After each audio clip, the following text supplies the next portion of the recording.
অন্তর্বর্তীকালীন সরকার ডক্টর ইউনূস সাহেবকে যারা আন্দোলনে অংশগ্রহণ করেছেন, যাদের নেতাকর্মীরা রাজপথে লুটিয়ে গেছে শেখ হাসিনার পুলিশের বুলেটের গায়ে, সেই দল বিএনপি, যে দলের এমপি পর্যন্ত অদৃশ্য করেছে শেখ হাসিনা ইলিয়াস আলীকে, যে দলের একজন এমপি সাইফুল ইসলাম হিরুকে অদৃশ্য করেছে, গুম করেছে শেখ হাসিনা, যে দলের সুমন, যে দলের জাকিরকে আপনার অদৃশ্য করা হয়েছে, যেখানে জনি সহ অসংখ্য তরুণ ছাত্র দল যুব দলের ছেলেকে নদীর ধারে গুলি করে হত্যা করা হয়েছে, সেই গণতন্ত্রের জন্য লড়াকু যে রাজনৈতিক দল এবং গণতন্ত্রের জন্য অখণ্ড অব্যয় যার রাজনৈতিক অঙ্গীকার, যে গণতন্ত্রের বরং মাথা উঁচিয়ে যে দল আন্দোলন করেছে সেই দল বিএনপি।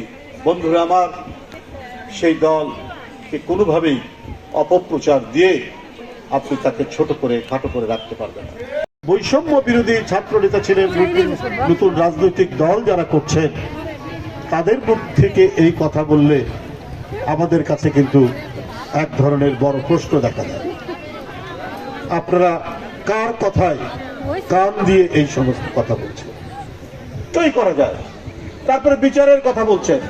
আওয়ামী লীগের যারা দোষক, যারা অন্যায় অপরাধ করেছে, যারা শিশু মাসুম বাচ্চাকে যারা হত্যা করেছে, যারা মুগ্ধকে হত্যা করেছে, তরুণ বাচ্চা, কেউ ইন্টারমিডিয়েটে পড়ে, কেউ ক্লাস 10-এ পড়ে, যাদেরকে র্যাব গুলি করেছে, যাদেরকে পুলিশ গুলি করেছে, যাদেরকে হেলিকপ্টার থেকে গুলি করা হয়েছে, যে রক্তাক্ত জনস্রোত তৈরি করা হয়েছিল, রক্তস্রোত যেটা বইয়ে দিয়েছিল শেখ হাসিনা, তাদের বিচার করতে এত সময় লাগবে কেন?